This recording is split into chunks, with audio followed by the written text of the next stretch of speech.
The story of To Kill a Mockingbird begins quietly, almost deceptively, in the sleepy town of Maycomb, Alabama, where nothing seems to move fast and nothing ever appears to change.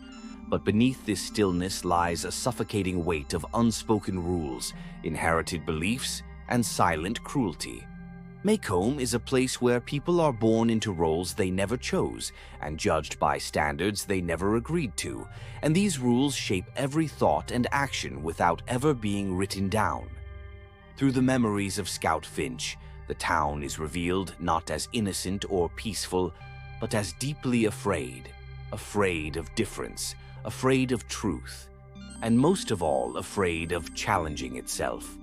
Scout's childhood begins in curiosity and simplicity, but even in her earliest years, she senses that something is wrong, something heavy and uncomfortable that adults refuse to explain. Scout grows up watching her father, Atticus Finch, move through this world with quiet resistance.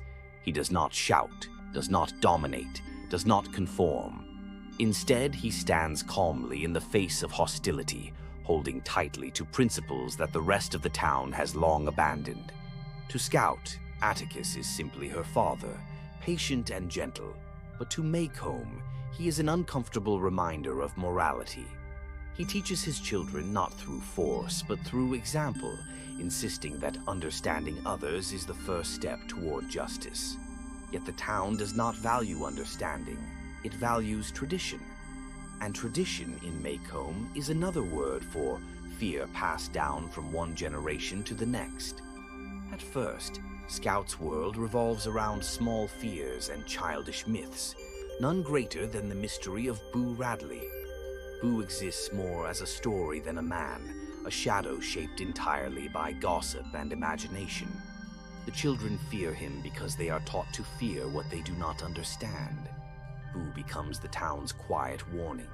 This is what happens when someone does not fit. Yet even here, the story begins planting its truth.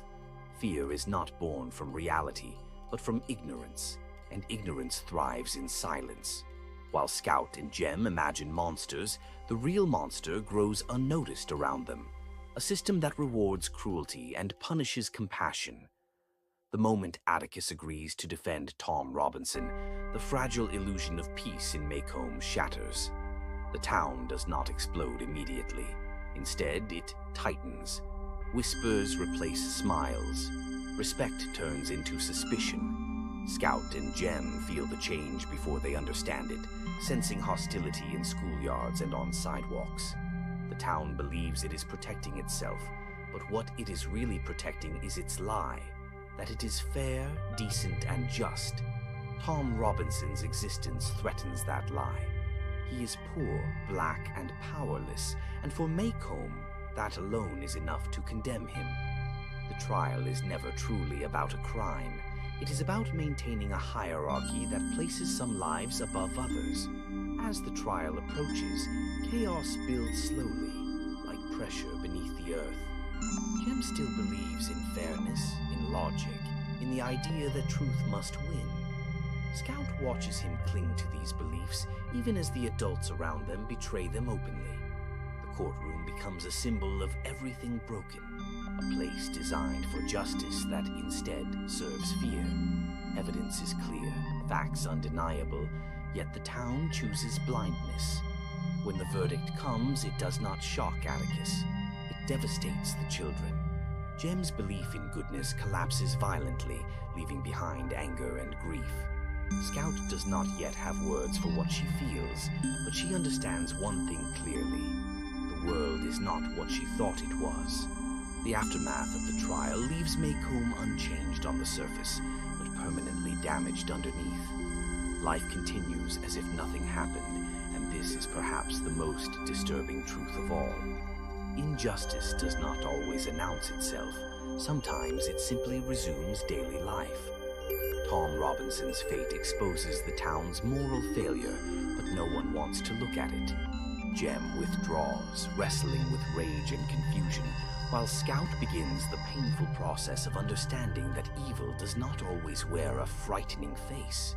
Often it wears familiarity. Often it speaks politely. Often it believes it is right. Just when the story seems to settle into quiet despair, violence erupts again, sudden and terrifying, reminding the children that injustice leaves scars that do not fade quietly. In the chaos, Boo Radley finally steps into the light, not as the monster of rumor, but as a silent guardian. The man feared for so long is revealed as gentle, protective, and deeply human. In this moment, everything comes together. Scout understands that Boo was never dangerous. He was simply different. The town created a villain because it needed one. And suddenly, Scout sees Maycomb clearly, not from the street, but from Boo's porch, from the position of someone who has watched cruelty without participating in it. The mockingbird, the symbol that has hovered quietly over the entire story, finally reveals its meaning. A mockingbird does nothing but create beauty. It harms no one. To destroy it is not just wrong, it is a moral crime. Tom Robinson was a mockingbird.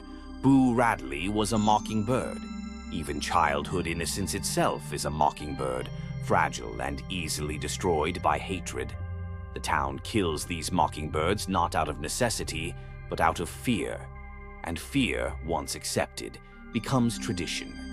By the end, Scout has grown, not into bitterness, but into awareness. Childhood does not end gently for her. It ends in realization. She understands that courage is not loud, justice is not guaranteed, and doing what is right often means standing alone. Atticus never promised his children a fair world. He promised them the truth. And that truth, though painful, becomes their strength. To kill a mockingbird leaves behind no comfort, only responsibility. The responsibility to see clearly, to feel deeply, and to choose humanity even when the world demands cruelty.